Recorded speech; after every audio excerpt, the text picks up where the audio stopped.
ceiling in the attic. If it wasn't for him grabbing me, I would have drowned and died. He saved me twice. I'm 73 years old.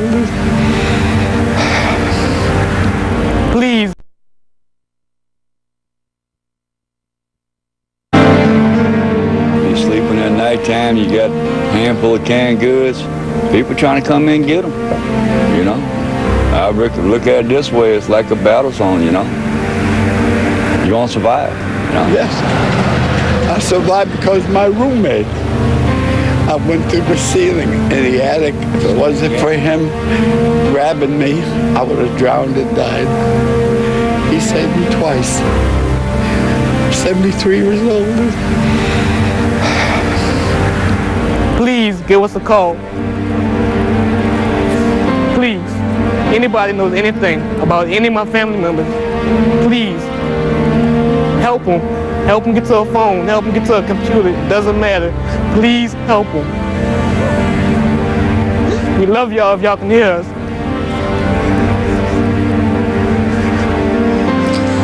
This is a desperate SOS from the mayor of New Orleans. Right now, we are out of resources at the convention center and don't anticipate enough buses. Currently, the convention center unsanitary, unsafe, running out of supplies for 20,000 people. We are now allowing people to march up the Crescent City connection to the West Bank Expressway to find relief. Welcome back. I'm Nancy Grace. Thank you for being with us. Destruction and chaos across the Southland. Very quickly to Ed Lavandera. Ed, how are people getting out of the city? I've heard of some people turning in cars, renting cars, just because they've still got gas in them. Oh, exactly. I mean, this is what desperation I think will make you do to a certain degree, and that's why it's so unsafe. We've basically been told to stay out of the city. We've come down here as best equipped as we possibly can, which makes us essentially roving targets. So we've got a few people in the city. For the most part, most of our people are kind of on the perimeter because for that reason, you can, if you're driving around with a car that has gas in it and might have some water in it, you're a target. I want to quickly go to David Belfield. He left New Orleans with the shirt on his back. David, I'm going to come back to you after the commercial break, but it seems to me that the hardest hit are the poor and the minorities that cannot get out of the cities. There's no way for them to go. They have no money. They have no transportation. They rely on the city to move them, and now they're stuck. There's nobody coming to their aid. There's no water, food, supplies. Sanitary conditions are deplorable, and now desperate people are turning to desperate measures, and that's what you see in the city of New Orleans right now. There's no relief for them in sight, not to mention the fact that there are people stuck in hospitals that have not been moved, and I can't understand that at all. David, how and when did you get out of New Orleans? I left Sunday, took 20-some-odd hours to get to Atlanta, traveling with 2 cars of relatives. We got here thinking that my family was okay, only to find out that once we got here, my mother was on some highway trying to find transportation because she was turned away from a hotel. My sister is is at the hospital in New Orleans, still stuck in the hospital, and she was supposed to take care of my mother, but they wouldn't allow my mother to check into the hotel. So she and my other sisters, who had never been on a highway before, traveled all through the night to find lodging, and they finally found a hotel that would allow them to sit in the lobby in Alexandria, and then finally they gave her 2 rooms, but she's in safe condition. We have other relatives, Nancy, that are still unaccounted for, and one of the things that would help if the shelters would establish a listing of people that they have there, so loved ones could go online to find and search through the listing to see if loved ones have made it at least to shelter. There's no way we can get in touch with them with telephone. So we need a listing, some kind of database of the shelters, just David, the names. I've got to take us to break. David Belfield has escaped New Orleans with his shirt on his back. He's with us from Atlanta. We'll all be right back.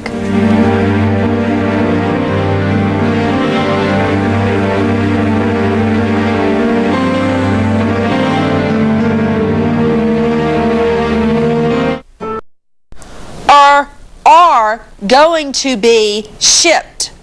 Now, listen, are going to be shipped. This is Thursday.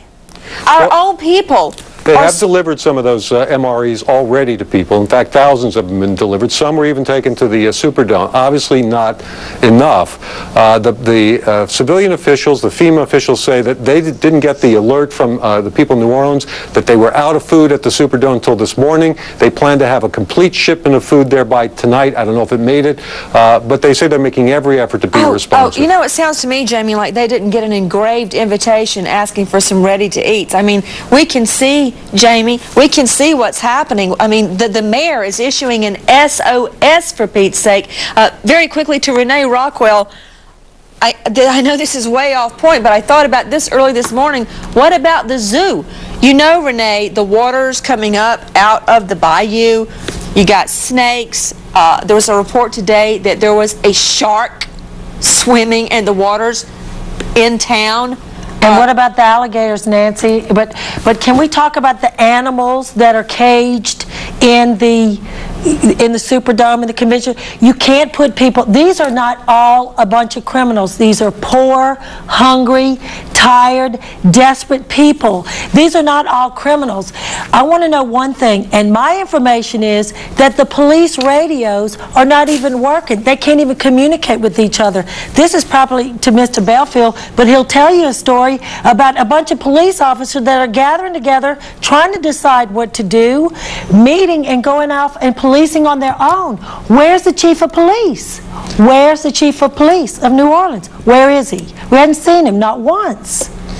Very quickly, we'll all be right back to trial tracking. Hearing today for repeat offender Joseph P. Smith, accused of the 2004 that this fire will spread from one house to another unless firefighters manage to get there, and it doesn't look like any of them are there. Exactly, and this is where we're talking about. I want you to show it on the map now, Wolf. I found this. We go in here, this is the Superdome, New Orleans, the downtown right here. You saw it in the wide shot. In fact, they may be pulling out now to show it to you right now. If you move over this way, up these roads, it's a little bit hard to do on the fly here, but I'll sort this out as best we can. You come up here, I believe we're talking about an area right about in here. It's a little hard to grab at the moment, but I believe we're talking about right in this area, and I have to try to find the Archbishop's residence in that area. It's across from that, because that little cluster of shopping areas that you see up in the top of the screen there is what we're talking about. But this is generally what we're talking about. You see this area? You're going away from downtown. Fellow said he thought it was southwest. I don't think that is correct. It Southwest, south, I think he said. But if you take a look, those streets around those homes are still pretty much totally underwater. Yeah, they're full of water in there. And let me double check here, because we can click on the storm here and it will tell us how flooded. Yeah, these streets are all flooded. Yeah. In the pictures that we have here. So if you look at that, you can tell this to be the right area. Close. Look at that man. Those two, yeah, look at that. And that looks to me, at least from this angle, like that could be part of Claiborne Avenue. And again, I can't swear to the shots right now because it's a little bit disorienting the way the helicopter is turned around here. But I think you're talking about this general area, uptown New Orleans, sort of near the Archdiocese offices. Everybody who lives there would have an idea of where that building was. Very nice residential area. Again, a lot of very old homes there, many of them made of wood. And those two individuals simply standing in the water, ankle-high water, not very deep, but certainly must be not very pleasant to have to walk across the street and walk through that water, still very much evident on the ground there. I want to go to the CNN Center's CNN Zane Vergie is standing by. You got some new information, Zane? Wolf, we're just getting pictures from one of our affiliates, KLFY. There is a bus carrying evacuees. Now, it has flipped over. That happened just some minutes ago. This has happened about 18 miles north of Lafayette in Opelousas, Louisiana. We don't know at this stage how many evacuees are on the bus or the extent of the injuries, but you can see people standing around, just talking, drinking water. We don't know, again, the extent of the situation or its severity, but you can see the bus there overturned and leaning on its side. It's believed that this bus was carrying evacuees headed to Dallas. It was traveling northbound, and that's all the information we have right now. A bus carrying evacuees flipping over just a few minutes ago, 18 miles north of Lafayette. Wolf? Well, you know, you got to wonder, Zane, your heart must go out to these people. One tragedy